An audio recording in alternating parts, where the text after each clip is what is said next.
All right, well, there it is mounted on the ladder. You can see. Now,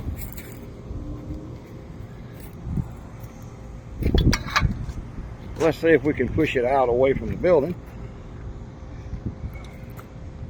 and let you see how it actually works.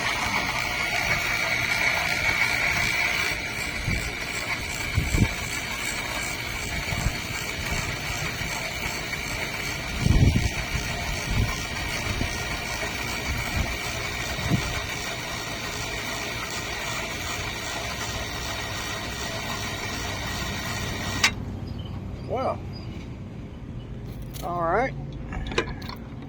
Now let's go down it, hook the compressor up, and come back for part 2.